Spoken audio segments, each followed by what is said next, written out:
Hi everyone, today I have Mr. Brandon Liew. He is the CEO of MoneyTree Malaysia. So you might ask that what is MoneyTree? What is this organization is about? And it is, I know Mr. Brandon Liew will actually tell you more about that. But the thing is, I've stumbled upon this MoneyTree organization when I was reading Personal Money and what a program they're organizing. Then I check out their website and they say that it's an organization that focuses on financial literacy and financial education. I mean, I could be wrong, but I'll actually pass the floor to Mr. Brandon Liew to actually explain what is MoneyTree about. So, hi, Mr. Brandon. Good morning. Hi, good morning, Mr. Liew. Thank you for the wonderful introduction. Yeah, so no problem. I think we have a great of good stuff from you going on today. So perhaps as a start, a brief intro of what MoneyTree is about. What's MoneyTree mission and vision? Sure. Okay, I'll try to explain it in a manner that's easy for everybody to understand. MoneyTree basically is a company that specializes in financial education, specifically targeting at children, teenagers, and youth.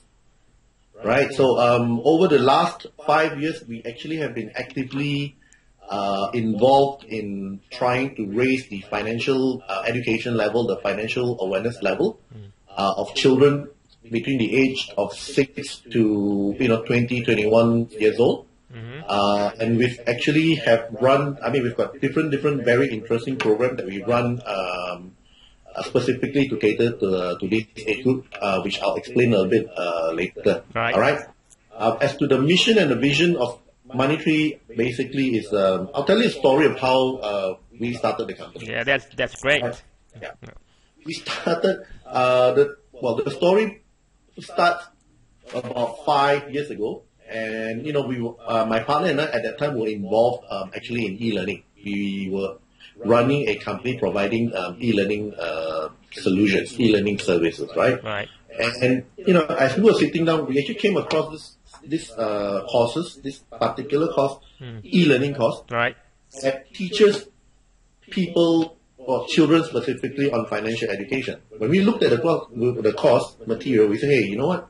This actually is something that is needed by our society. That's right. I mean, interesting, and we feel that there is a need, there is an untapped market, right? And we had discussed among ourselves, and we feel that hey, if we do it e-learning, it's not going to work, because whether you like it or not, 5 years ago our society was not ready for e-learning. I mean, you put a kid in front of a computer, the last thing they will do is to learn. They probably be Facebooking, playing games and chatting. Learning is the last thing. Right. So if you want to make financial education work for children, Right. to fine tune the approach. Right. And that is how actually MoneyTree started. So we went on to negotiate with and acquired the content. Right. So we redeveloped the entire content to what it is today. Let me give you an example, okay? Right. Now, in MoneyTree, what makes our program works basically is, when children come to the class, we don't do classroom-style teaching. Okay.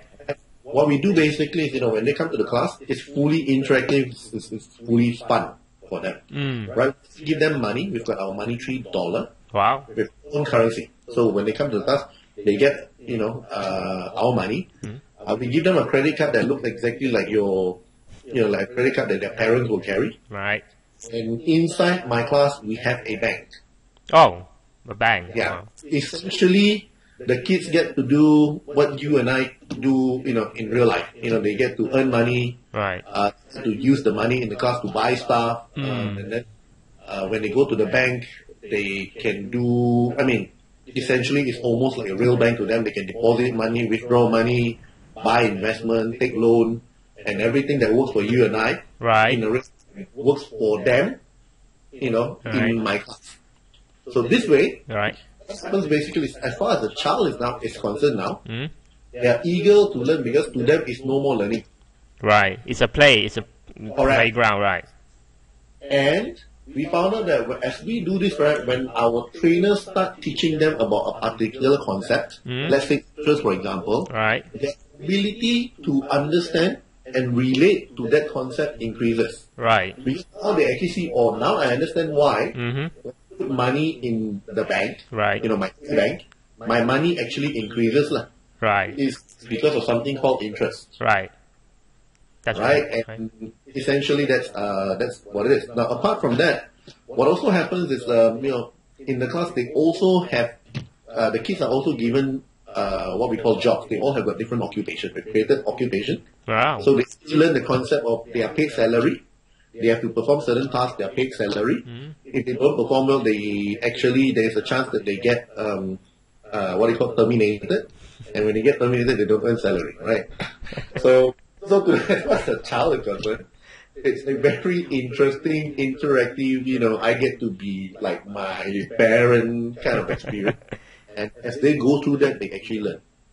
Right? And you'll be surprised as to how long and how quick the children can retain those information and can associate with it. Wow. I mean, if you have a chance to talk to my 6, 7-year-old graduate, Okay. they actually can explain to you the concept of inflation. 6, in their 7 own- years old. That is amazing. In their own words, huh? That means they actually can explain to you Mm. what they understand inflation to be in their own words. Wow. And essentially, that's basically what you want. Now, Wow. in us developing that, we also actually found out that, hey, you know what? It's not enough that we make the education interesting, right? Right. Children today need something more.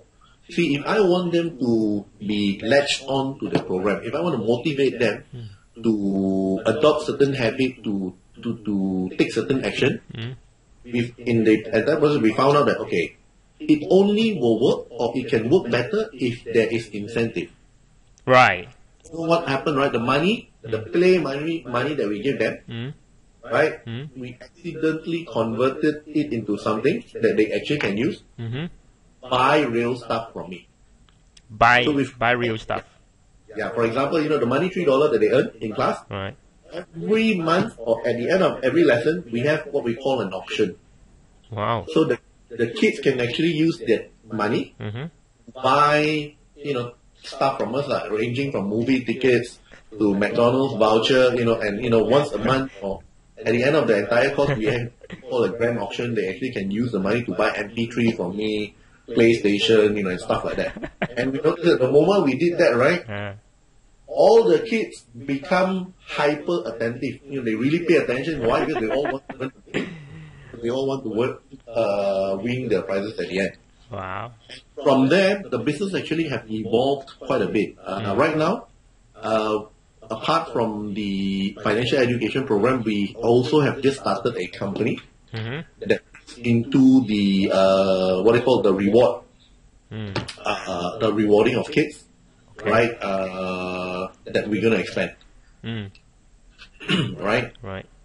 So that's basically that's a little bit about MoneyTree. So I have a few questions. It's pretty interesting. How they can get terminated in the job? Okay, I'll give an example. Okay, one of the occupation we have in the class is librarian. Librarian. Okay. Okay. The purpose we created librarian basically is instead of giving them homework, instead of calling it homework, Right. encourage the children to read. Right. Right. Right. So we actually tell them, okay, every week we will give out an article. The librarian will give out an article. Okay. And the kids are supposed to actually what they call read it, do a summary, and sell their summary to our teacher. Okay. Okay. Right. Now, so at the end of the week, it is the librarian's job to compile. All right. To read and to evaluate and to offer how much we will buy their so-called assignment. Right. So for any reason, let's say if a librarian failed to do the job, Right. right? So we issue first warning, just like in work, or we cut the salary a bit, Okay. right? So when this happens, you have to understand this to a child. When that happens, now you trigger something to the child. Okay, I better do my job better next week, right? So Okay. if they still don't do properly, we deduct salary. Whoa, Then okay. last time we so-called terminate, they stop getting salary for 1 or 2 classes. Right. So to imagine, Yeah. the impact to the child is really very real, because come salary time, the child will see all his other friends get salary, Mm. and he doesn't. So he knows, okay, my chances of getting that PlayStation PlayStation, yeah. now less, Right. right? Right. That motivates them to try harder to do the things that we want them to do. Wow, that's really great. I mean, how long does this kind of program runs? Okay, typically we've got different levels for different age group. Obviously, we've got what we call the basic academy that caters for the 6 to 8 Right. years old, Right. and then we've got the junior academy that caters for the 9 to 12 years old, Right. and the apprentice academy for the 13 to 17, 18 years old. 13 to 17. So Yeah. it will be secondary school. Yeah, Secondary school. Secondary school. Yeah, up to a secondary school from very. Primary, upper primary, and then secondary. Okay. Okay. Well. All right. Right. It's amazing that I can explain inflation in their own words at the age of 6 or 7. Oh, that's not all, Liew. If you have a chance to talk to my Right. 14, 15 graduate, Right. you give them any prospectus, Mm-hmm. any investment prospectus, they can look at the prospectus, they can read your prospectus and actually tell you what the fund is about, whether it's an open-ended fund, a guaranteed fund. They can tell you at what rate of return would you actually break even, taking into consideration, the charges that you need to pay, Right. and they can tell you what type of fund it is, whether it's a equity-based fund, whether it's a commodity-based fund, so, yeah. I mean, wow. I mean, even someone who are in the 20s or even someone who are in the 30s, but if they are not really into this, they wouldn't know this kind of thing. But it's very impressive, the program that you are running over here. Yes, it is, because as part of, our entire program is developed on the basis that, in order for the children to learn, they must experience it. Right. So for the elder kid, example, for the elder kid, within the session itself, there is actually what we call an investment market. Mm. In other words, the market will open and the kids inside the class would actually be trading shares or funds or whatever. Wow. Right, so she learned firsthand. And right before we open the market, we actually play them some news. Mm. We actually even have news, and we tell them you have to listen to the news. We don't tell them what the news is about. Mm-hmm. Right? Just the whole idea is we want to train them to actually associate news to market movement. Right. So after a while, the children are able to kind of what they call pinpoint that. Okay, every time I hear news, let's say about unemployment, market sure move on.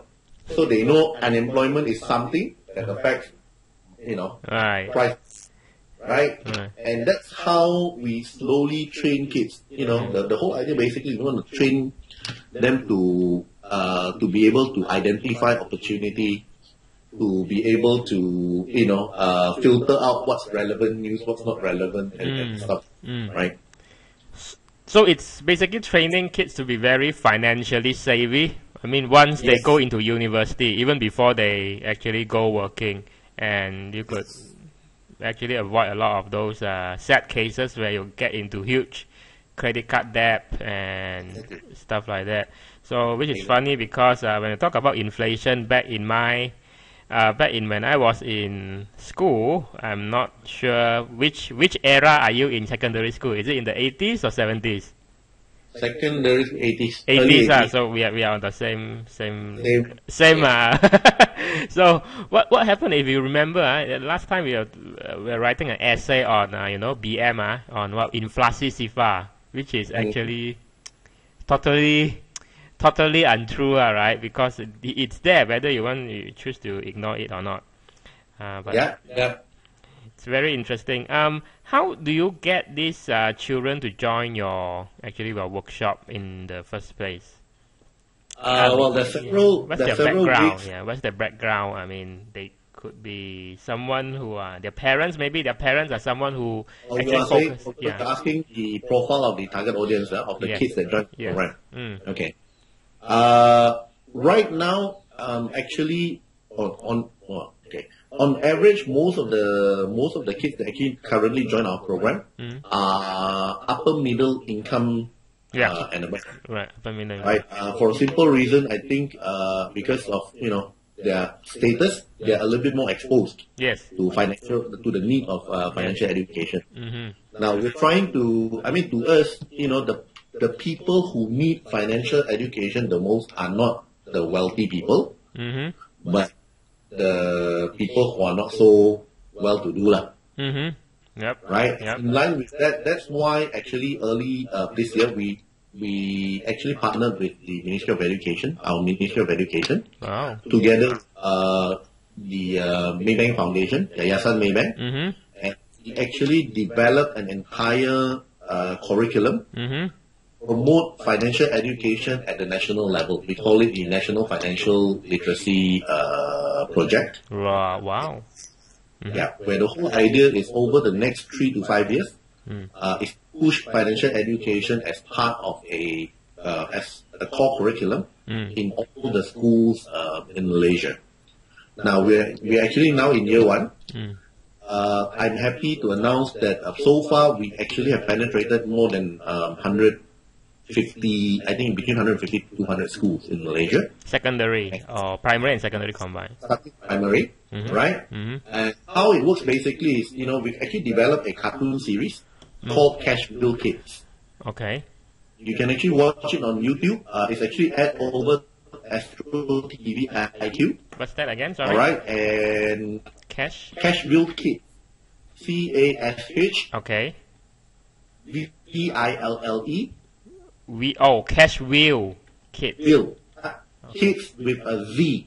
Kids, not a S but a Z. S with a Z. Right, so you actually can watch it. It's a video specifically created to be pumped into school via Astro, and these schools would actually receive a workbook. Okay. Right, so how it works basically is every week during the designated core curriculum day, the teachers will bring the students into their pusat sumber lah, where they will switch on the cartoon, right? The kids will watch the cartoon, and after watching, they actually do exercise in the workbook, and then they actually can go on to the portal to go and redeem points from the portal so that they can participate in our auctions and stuff like that. And on the portal, there are more learning material. Right. So what we're trying to do basically is we're trying to not only encourage the financial education, but also to bridge the digital divide, of the kids. So far, I'm free to tell you, if you have a chance to visit our Facebook page, you notice that within the period of 2+ months, we already have 42,000 followers. Right. I'm entering your Facebook page. 4320 to be exact. It went up. Yeah. So Yep. So that's basically what we're trying to do. So we're trying to get financial education out to as many children as possible. Right.